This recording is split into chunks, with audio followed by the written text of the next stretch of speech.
My name is Tep. That is my real email address. If you want to send me a note, it's been getting a lot of spam since the 90s, so just put DEFCON in the subject line.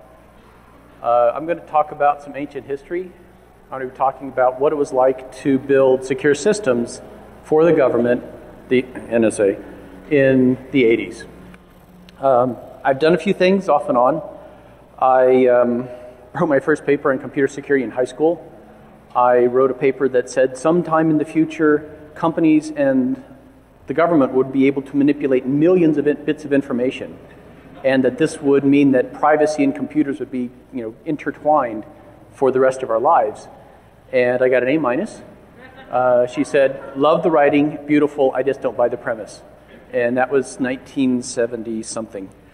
Also, if there's anyone here from NSA, I apologize for the security stand down of System in 1984 and 82. And if you can prove to me that you were there, I will buy you a beer. I was young, I needed the gold. Along the way, I worked on Multics, I worked on GCOS, I worked on the Worldwide Military Command and Control System, KSOS, which I'm going to talk about, the Kernelized Secure Operating System. I worked on the SPADOC, which is the system that NORAD uses to track bolts and other things in orbit. I was at SDSC during the Kevin thing, but I'm not the Tom in Takedown. That was the Tom who was the security guy before I came along, and he and Tsutomu did not have a good relationship. I've also done work in critical infrastructure protection, co-founded HTCIE San Diego, and a bunch of other stuff. So here's what we're going to talk about. Since I don't see it there, I'll have to see it here. I'm going to talk about the 80s. How many people in here were actually alive in the 80s? I'll get to that. Wow. Okay, I know that UNIX and Lisa has been getting a little gray over the years, and I just noticed that DEFCON's been getting a little more gray and a little more mature. I stepped into the elevator last night at some time, and two young guys with DEFCON badges said, "Excuse us, sir." So that really hurt. So I'm going to talk about the 80s, primitive computing, as my boss would say, steam-powered, but not quite. What the community was like was very, very small. It was smaller. It was about the size of the first DEFCON, the size of the community that I dealt with. What we were doing in computer security research and the state of the art. I'm going to talk about KSOS, which is the system that I worked on the most during the 80s, and then some lessons and predictions. We really got some things completely wrong, but we got some right. Anybody recognize this? Berlin Wall. When did the Berlin Wall come down? 1989. So duck and cover was mostly gone by the time I grew up, but I do have older cousins who told me about duck and cover. And when I was in high school, even though we all bought the brand new latest SR10 and SR51 calculators, we all still learned to sling a slide rule just because we had to be prepared for the fall of civilization. We were mostly kidding, but not completely. That was the mindset. Anybody recognize this? Right, Doomsday Clock, Union of Concerned Scientists. So, in 1984, the clock was set to 3 minutes to midnight. So during the time we're building all this stuff, the Doomsday Clock was at 3 minutes till. That was the closest it had been to midnight since 1953, when the USS and the USSR both tested thermonuclear devices within months of each other. This is the mindset. This is the paranoia. This is the we could all be gone tomorrow. So secrecy. We did a lot of it. Anybody recognize this book? Right, so Puzzle Palace came out in 1982, and it pretty much forced the NSA to admit that it existed. And this was about the time that the DES was published, and of course no one trusted them because, number one, they were the secret government society or group that no one had ever heard of, and number two, they wouldn't say why they changed the S boxes. And so, a few years later we figured out that, wow, they really knew what they were doing. But for a very long time, nobody trusted them. How about this book? So here I am. I show up the first day of work, January 3rd, 1983. I'm the only, number one, I'm the youngest person in the office by a good 15 years. I'm also the only person there who is not either ex-NSA or ex-Navy SIGINT. So when these books came out, everybody was hiding in their offices reading them going, Holy shit. Somebody's going to jail. Oh, somebody's really going to jail. Yeah, so that was my introduction to the world of secrecy. That's what. Think about this. The Hunt for Red October was the very first non-fiction book published by the Naval Institute Press. I understand that James Banford is here, and I'm hoping that someday you'll get to meet him. So here's what big computing was like. IBM and the bunch. Burroughs, UNIVAC, NCR, CDC, Honeywell. Several years before, it had been IBM and the Seven Dwarfs when you added GE and... Nope, they weren't big enough. It was Sperry and UNIVAC when they merged. But still, IBM and the Seven Dwarfs, IBM and the bunch, and they pretty much controlled everything. Big mainframes, millions of dollars, and every company could have one. Not so fast. Anybody recognize that one? Yeah, sorry about that. Didn't mean to cause any flashbacks. MS-DOS 1.0, 1982. But it got better. This guy came along. And so 1984, 128K and a floppy disk, because no one will ever need more memory than that. The original Mac was not so much a success, because in 1985, Jobs departs Apple after a power struggle with John Sculley. How did that turn out for Sculley? On the Unix side, things are looking pretty good, right? We've got Bell Labs. We've got Unix has escaped from the labs, and it escaped to the government contractors and the universities.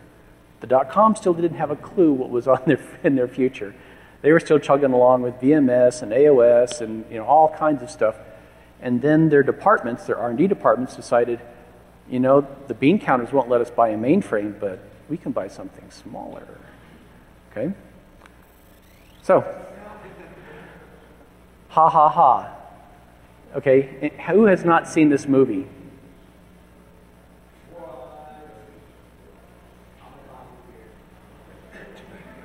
Fuck. Yeah, think about this. Here's the kicker. This movie set society and law enforcement's expectations for hacking and what hackers could do for a decade. Okay? 2600 comes out. DEFCON is still 10 years in the future. So, yeah, thanks, Hollywood. I would like to play a game. So, as I said, R&D researcher, R&D groups, small groups were deciding that they could buy this thing called a PDP, peripheral data processor, because it wasn't a computer. So the bean counters and the MIS departments couldn't say, we buy computers, you don't. This is a peripheral. It says peripheral right in the name. You can tell it's the 80s. If it isn't the rock and miniskirt, it's the guy's sideburns. But this was how things were going. And then we got this. If you were on the ARPANET and you had a VaX, you put the name of MIT VaX, NORAD Mac, NORAD VaX, Logicon VaX. You put VaX because you were progressive, you were cutting edge, and you had a machine that could do 1 million instructions per second. This changed everything. Oh yeah, then there were these guys. So if you're old enough and you've ported enough Unix code, you may have heard the refrain, all the world's a VaX. And for a decade, all of the Unix code was written on VaXs, and then it was your job to port it off of VaX. And then a while later, it was all the world is a Sun. And so you ended up having to deal with all of the Sunisms that people had buried into their C code. So we had this guy, DEC PDP-11. These are still in use. Fortunately, it's been reduced to a single chip, and but it still lives on in a lot of embedded systems, especially onboard ships, where they either run the single chip version or they run PDP-11s in emulation for things like fire control, radar, because that's what they had. 16 bits, 1 to 2 meg of RAM, and 1,000 instructions per second. This was a 1-kip machine. Oh yeah, and you got those really beautiful, expensive 176 megabyte drives. Some of the women in our department wouldn't do backups because they couldn't lift the disk packs. And you can tell it's the 80s. Lovely colors. Beautiful plumage. So why are the bits grouped in threes? Octal. None of that fancy hex stuff for us. So, memory test. Anybody know what this is? Ding. Core memory. Donuts on wires. That is 8,192 words of 18-bit RAM on a card that's about 11 by 15, I think they were. Yeah, and if you take a close look at it, it's donuts on wires. So now you know why it's really called core. So, moving right on, the VaX, we loved it, 32 bits. If you had enough money, 6 to 8 meg of RAM. And none of that core stuff. There was no core. This was the first CMOS-only machine that DEC did. And 1 million instructions per second. This was awesome. And it only cost $1 million. The first VaX I bought, we bought it used, and I paid about $450,000 for it. It had sold new for $1 million 2 years before. So 1 million instructions, $1 million. That's the way it worked. And oh, by the way, those washing machine drives there, we upgraded those. 300 meg. Programming languages. We still have the old classics. We got PL1, we got Fortran, we got Lisp, we got COBOL. Don't knock COBOL. It probably still writes your paycheck. And by the way, COBOL, if somebody's doing financial calcs, I would prefer they do them in COBOL than in anything else because they do BCD and they actually round properly. You should know that if you'd done any computer science studies, but you probably didn't. So, or else you were pre-gaming DEFCON for the last 3 years. Pascal, Modulo, Modulo 2, those are going to become important. Pascal was the first language designed to teach good programming. But it was a little short on features, hence Modulo, Modulo 2. Ada comes along. Don't knock Ada until you've tried it. Yes, it was designed by the DoD. Actually, it was designed by Honeywell. But having written about 500,000 lines of code in Ada, I would prefer to write in Ada than pretty much anything else on the screen. And then this is when Perl and Tickle just begin to arrive. So structured programming was the big thing. None of this fancy object-oriented crap. This was structured programming because until this time, people were still really in love with the goto. So what kinds of tools did we have? We had stone knives and bear skins, and we were glad of it. We had ED. Love it. Emacs and VI. Well, VI, where did VI come from? Berkeley. Yeah, it shows up right around 3840 BSD from Bill Joy, but we're talking PDP-11s here. No automated software testing, no frameworks, and Make. The very, very, very first O'Reilly book I bought in 1984 was Make. And I think that was one of 3 books they published then. So things have gotten a little bit better. Terminals. So, anybody here ever seen or not, anybody here ever programmed on an ADM3A? You didn't miss a thing. The most unergonomic piece of crap there ever was, but it was a video terminal, and universities and the government bought them by the bucket. You could pay extra and get green so that your eyes wouldn't rot out quite as fast. 24 lines of 80 characters. Why 80 characters? Punch cards. Now, DEC came out with something really, really novel. It was a terminal with a separate keyboard. And you could get an option on that that lets you flip back and forth between 80 columns and 132. Why 132? Nice try. Green bar line printers.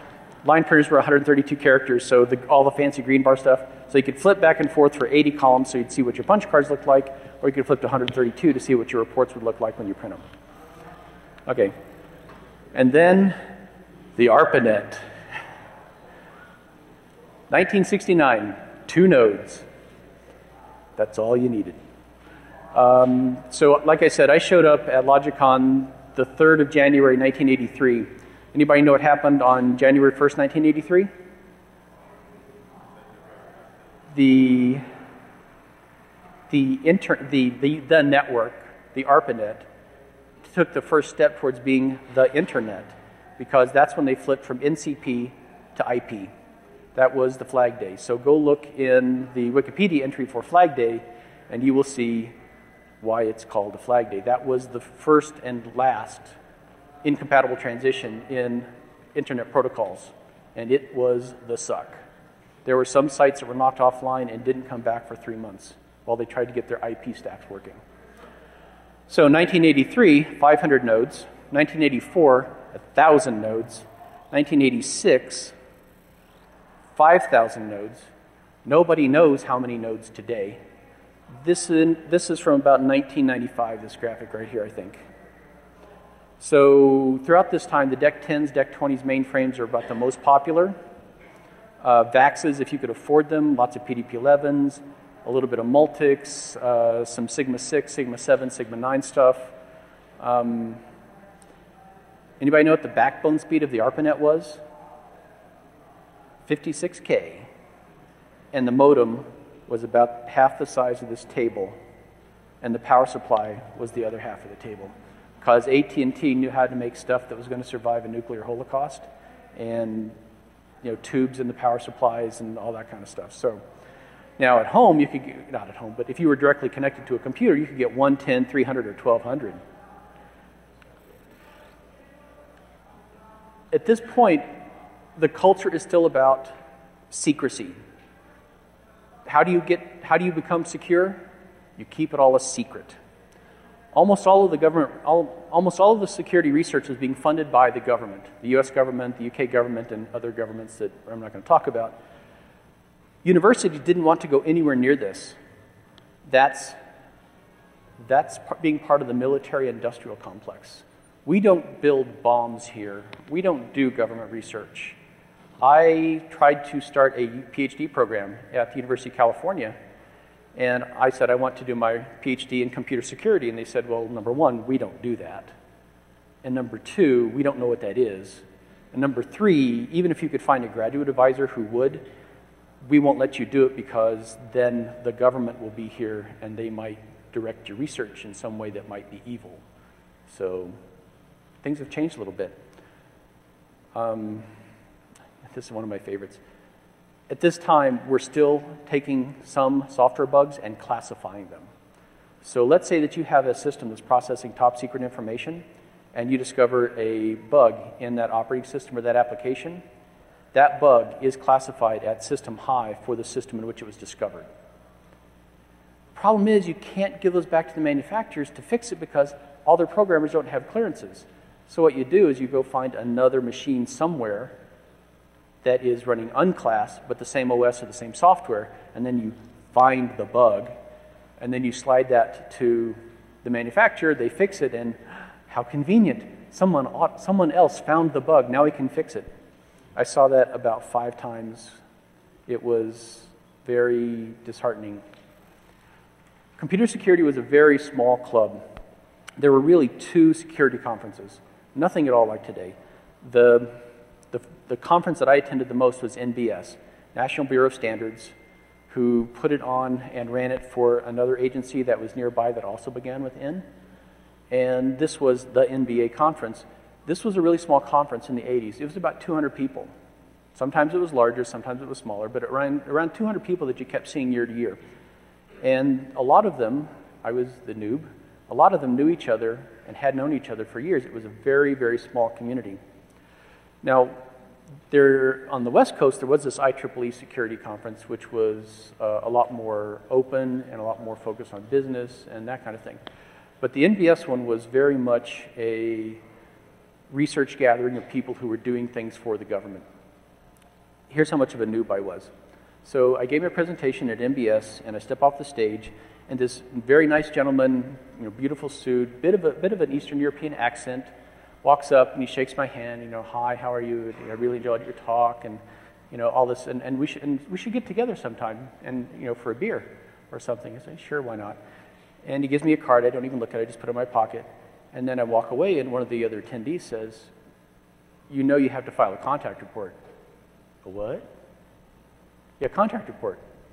What? Well, number one, he's a Soviet citizen. Number two, he's the cultural attaché.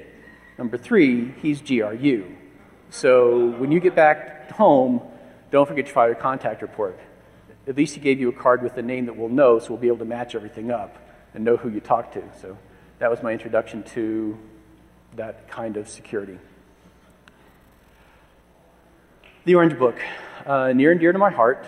This was the first time that people actually tried to sort out what it meant to be secure and how secure, or it's really more about assurance of correct operation. This was a way to classify, define levels, and if a machine met the requirements for a certain level, it could process information at a given level. There was a matrix that said, if the highest level is top secret and the lowest level is secret, then you can use A1 or B3 or whatever. So, but this was a way to try to actually build a taxonomy of how secure or how much assurance you have in correct operation. Published first in 1983, updated 85, completely obsolete by this point. But the things here are A1, B levels, C, and D. So C was essentially discretionary protection. Your system had very little in the way of assurance protection, but it had discretionary access controls. Whether those are access control lists or user group world, UNIX in general fit into the C level. B levels, mandatory security. This meant that every piece of information in the system was labeled by the system when it was created with a mandatory label of like secret or top secret or confidential and maybe a set of compartments. And that label would follow that information forever, and then the system would the system would compare the label of that data to your clearance and decide if you could see it. But there was no discretion at all. The data was created at a level, and it could only be accessed by things at that level or higher. And then at A1, we start talking about all those features are really cool, but is it going to work correctly? Is there any assurance that the design and the implementation is actually right? So the question is, how do you get to A1? So, are there any experts in predicate calculus in the room? We are going to have a talk. I learned enough to do some work, and that about broke my brain. So predicate calculus is one of the ways that you describe the formally describe the system, and then you can create some theorems to see if it actually is, the design is correct. So at A1, we're talking about these formal methods, not just formal models, but formal methods. Formal models describe the system, formal methods are how you create it. So what we're looking for here is we want to mathematically prove that there's a high assurance of correct operation. And the way you do this is you describe the system using some kind of non-procedural language, which then you generate a bunch of theorems, and then if you prove all the theorems, life is good. I don't prove theorems very well. As a matter of fact, I am an engineer, not a mathematician, and this was really, really hard. Fortunately, some other folks had done a lot of the work before I got there, and I just had to I had to reprove some of it and prove some new pieces that we wrote. So in proving a design correct, this is kind of, in a nutshell, at the DEFCON level, and what I remembered, this is about what you do. So you describe the system's complete state. So that's all the global variables, all the static variables, all possible values of all those variables. This generates a really big finite state machine. Really big. Space is big, you have no idea. Think about this, 16-bit mini machine, 2 to the 16th values, times the number of variables that you believe are global, static. That's the size of your finite state machine, in theory. So then you derive theorems about all of the state transitions from across the nodes in the finite state machine, and then you just prove the theorems. Interrupts make things interesting because those kinds of state transitions don't always start in the same bubble. So you're chugging through your finite state machine, suddenly there's an interrupt, and you end up over here in this other state. So that makes finite state machines fun. This is when I learned to drink. So how do you describe this? Use special purpose languages like Special and Gypsy. The problem is you have insufficient computing resources or software technology to prove or even describe really big systems, so you have to keep it simple. So in a nutshell, the way we define this is, I'm starting in a secure state. I have defined that I am in a secure state. And then you define theorems that lead you to all of the other possible states. And as long as you can prove that so you start in a defined state, and then all state transitions are proven to not lead you into a not secure state. Yeah, right? It's simple. I mean, it's like 3 steps, right? 1, 2, profit. But what does it mean to be in a secure state? And this is where 2 gentlemen, Bell-LaPadula, they did some really cool stuff. And they created this thing called the Bell-LaPadula model. And this was really the first formal description of security in terms of computing. So they said, we're going to make this simple. There are objects. Anything that stores data is an object, whether it's a file or a byte or anything. It's an object. And then there are subjects, which are programs or processes. Those are the active things that cause objects to be accessed and changed and modified. And then we're going to describe with a couple of rules how they interact. Okay, pretty cool. So these are the 2 primary properties of the Bell-LaPadula model. Simple security. A subject cannot read from an object at a higher level. That basically says that if I have a secret clearance, I can't go into the file cabinet that has top secret stuff and take it out. I may not access things at a higher level. However, let's say that I've got access to something at secret level. Why can't I just give it to my friend who has a confidential clearance? That's the star property. They couldn't come up with a name for it. They didn't know what to call it, so they just said star. We'll figure out what to call it later, and it's been the star property ever since. So the star property basically says you can't give away information that you have access to someone who doesn't.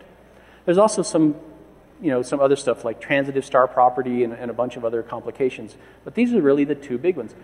This looks really simple, right? I can't see things I'm not supposed to. I can't give away things that I own or that I have access to someone else. That's a very easy description. Go read the paper. Trying to describe that mathematically gets interesting. But this is all about comparing labels. Labels are what is on a document. Labels are what is on an object. Labels correspond to a clearance.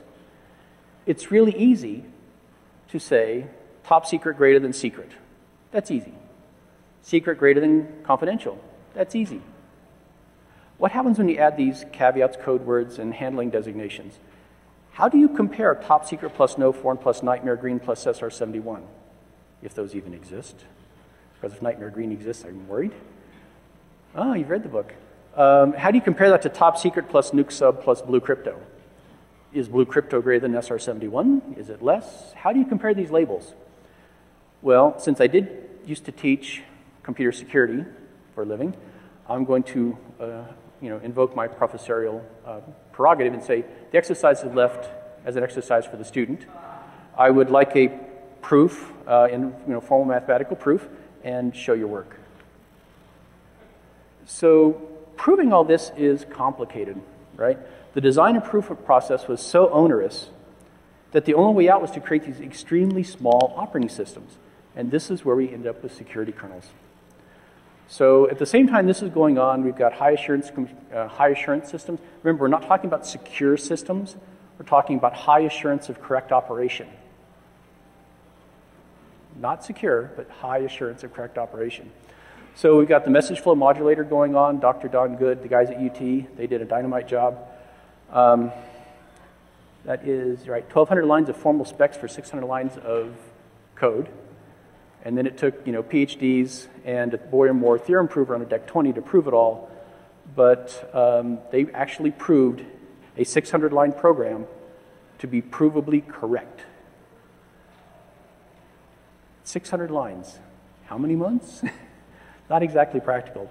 Then you've also got Multics, which has been around for a while, and Multics is in use at all kinds of places like NSA and AFDSC, so it's cranking right along, and it was evaluated at B3. And then you've got some research stuff going on. IBM was doing this thing called KVM 370, and then we and Ford Aerospace and Honeywell were doing things called KSOS. So the KSOS story, which is what I told you all of that so I could tell you all of this, KSOS was the Kernelized Secure Operating System. The DoD and the DoD wanted a secure system, but they wanted a mini computer because they only cost hundreds of thousands of dollars or only $1 million as opposed to tens of millions of dollars. And like the government often does, when they want to mitigate their risk, they have two parallel programs. So they did KSOS 6, which they gave to Honeywell, which was a modified level 6 with some extra boards that made it look like Multics. And then KSOS 11, which was, we're going to do it in software. So that was the goal there, was to run a secure operating system on general purpose hardware by using good software engineering techniques. So KSOS 11 was born at Ford Aerospace. What do the Risks Digest and TCP/IP congestion control have to do with KSOS 11? Anybody here read the Risks Digest? One person. Oh, okay. Who runs it? Peter Newman, right? He was one of the authors of KSOS 11. Who invented who do we know most for TCP/IP congestion control? Nagel algorithm. John Nagel was also one of the developers of KSOS 11. So when this was transferred to Logicon, I ended up having to wade through all this code. To this very day, it is some of the most beautiful and elegant source code I have ever seen in my life. I don't know who those guys were. Well, actually, I do know some of them. But it is some of the most awesome, beautiful code I have ever seen in my life, and it is what we should all aspire to. Now, I'll come to that. I haven't figured out where to send the Freedom of Information Act request. I have the contract number, and I may or may not know where a copy could be found, but I'll come to that. So at Ford Aerospace, I think the team size was like 8 to 15 off and on. When it transferred to Logicon, we had a contract to build guards to sit between networks at different security levels, and they said, oh, by the way, we have this operating system, you should use it. We looked at it, I was like, cool. This is really good stuff. We're going to use it. And we actually deployed it in operational systems. In a couple of cases, they were between NSA systems and Army systems, or NSA and Navy systems. These were processing intelligence information that's being gathered and then doing a correlation. And KSOS was the thing that sat in the middle. This I cannot say enough about.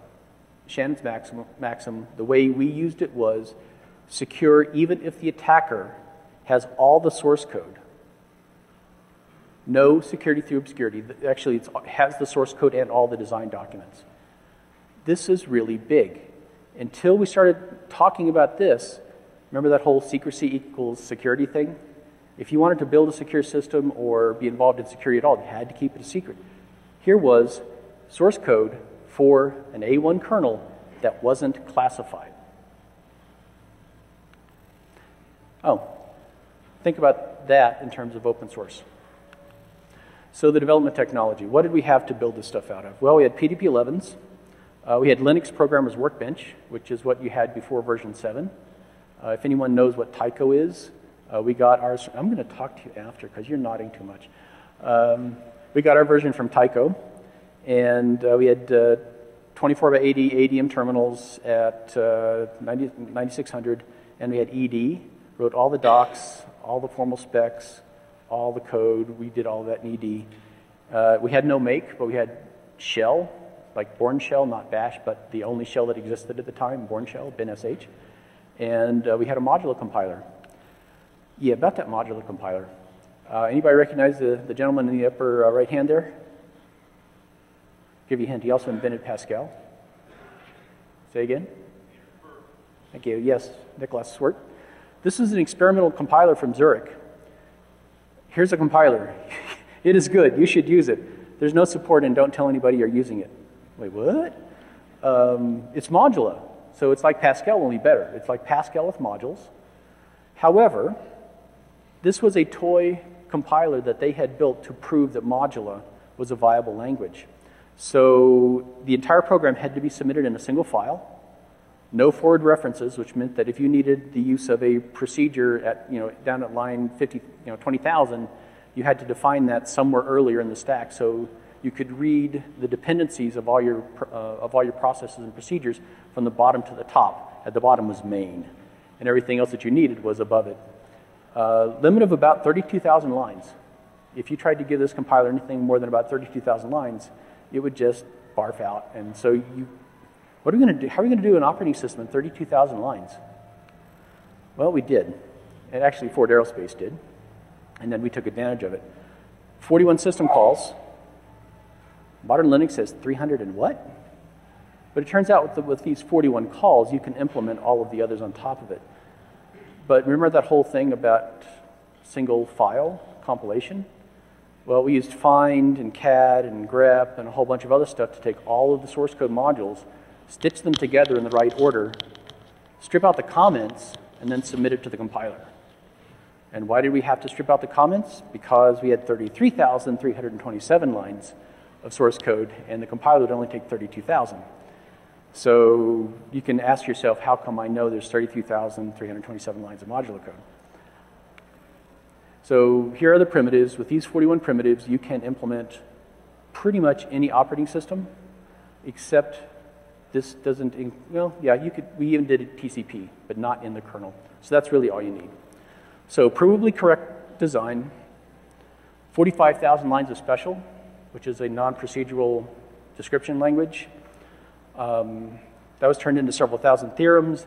You feed those to the Boyer-Moore theorem prover on the DEC 20 at UT, and you pray that it solves the theorems that you'll never be able to. And then whatever's left, you have to work your way through. You have to lead and hint the theorem prover to prove the theorems. You can give it hints, you can create lemmas and all that stuff. And then that leads to proofs of all the theorems.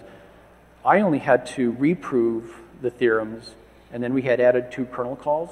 So I only had to reprove the theorems and prove the 2 new kernel calls, and that took me months because I'm not a PhD, and this was kind of new.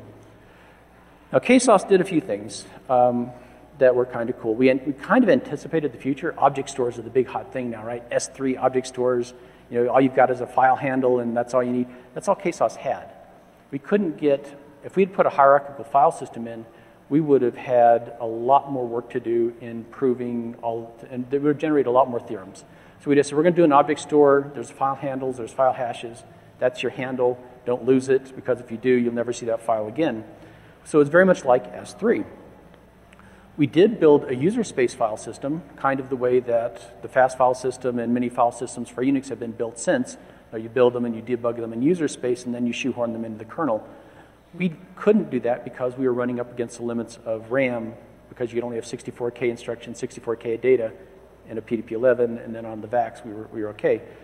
But we also did the TCP/IP stack in user space. So if you had a KSOS system that was sitting between 3 networks at different classification levels, you had 3 processes, each one attached to a network, and each of those processes ran at the same security level as the network it was attached to. So this meant, this was a way of classifying the network traffic based on, you just classified it based on the label of the process it was running. So Unix compatibility became important. We did a V7 emulator, 110 calls. That fit in 48K. So if people tell me that they don't have enough RAM on your machines today, bite me. Yeah, well, I won't go there. So KSOS 11 was actually deployed in operational systems. In many cases, system low was top secret and system high was TS plus, you know, compartments and things. There's nothing above top secret. There's just things that go with top secret. And then the government said, wow, wouldn't it be really cool if we put this on a VaX? And we said, you betcha. Buy us a VaX, please. And they said, yeah, how about used? And I said, sure, I'll take that. And so I bought a VaX. So in 1985, we undertook our first completely unique KSOS work, building on what had been done at Ford Aerospace. And this was to take what was in KSOS 11 and translate it to KSOS 32 in such a way that we would not lose all of the hard work we'd done for theorem proving. So 6 meg of RAM. This was a 2-user machine. There were 2 of us, so it was awesome. 2 guys in a VaX, right? We started with Berkeley BSD 4.2. Thank you for Emacs. Thank you for VI. Thank you. We improved the tool chain. So the tool chain, we had a Modula 2 compiler. Ooh. This one wasn't experimental. This one actually had support. And we had the same, this was essentially a straight port. We had the same 41 system calls. The source code count is a little bit higher because we actually did additional device drivers for the VaX. Much faster development, 2 guys cranking on code, and also we had this funky build process. So we had to maintain compatibility, or we had to maintain commonality with the KSOS 11 source code as much as we could, because we didn't want to lose all of the theorem proofs that had been done and have to reprove them or rewrite them. So here's how you started the build for the VaX. First, you check out the KSOS 11 PDP-11 source code, and then you pass it through a bunch of Emacs macros. These Emacs macros were a modula to modula 2 cross-compiler. Anybody who has anything bad to say about Emacs? This is an Emacs, this is a modula to modula 2 translator built in Emacs. So, yeah, take that, VI. Then you replace, and then once you've done this translation of everything, then you take out the PDP-11 modules and you throw in the you throw in the VaX modules, right? So now you've got a bunch of modula 2 code, and you've got in the new process system that we built, the new memory management that we built, the new device drivers that we built, and then you compile that into assembly code. Why do you compile that into assembly code? Because you need to do the sed hack, which I'll come back to in a minute. Think about this. How do you get a compiler to emit instructions like load process context or manipulate this specific machine register? Modula 2 high-level languages don't have those instructions as statements, so you have to find some way to emit the specific weird instructions you need to build an operating system. So you apply the sed hack, then you assemble it, and then you assemble it into a new kernel, and then you use DD to put it on the KSOS system pack, and then you reboot your VaX.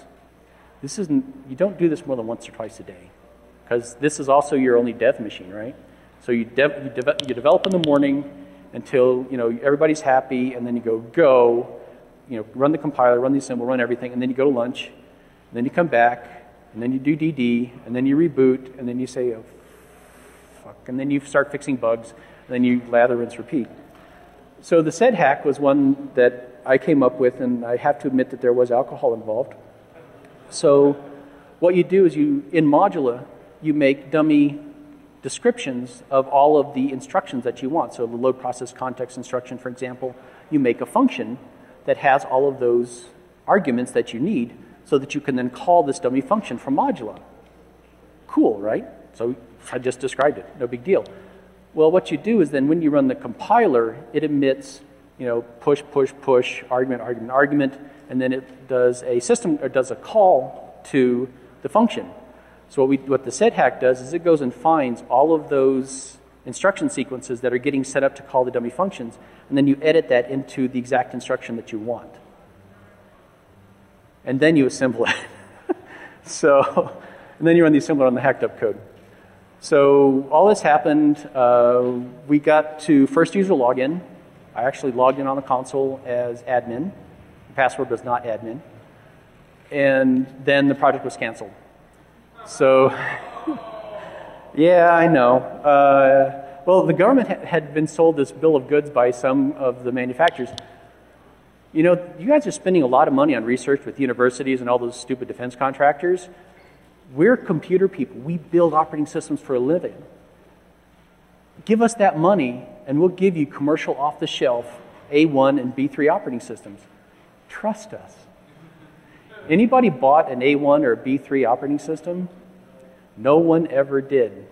Secure VMS was really, really good. Absolutely no doubt. Secure VMS was a real good try. And I believe that I think that it was actually entered into the evaluation. But this just killed SCOMP, KSOS, KVM 370, KVM 360, and a host of other research stuff that was really getting good results because the government was going to just start writing a check and buying this stuff. So I want to wrap up with, what does all this mean? Why should you care about something that was done 30 years ago, 10 years before DEFCON even started? Well, we got a lot of stuff wrong. I mean, we really did.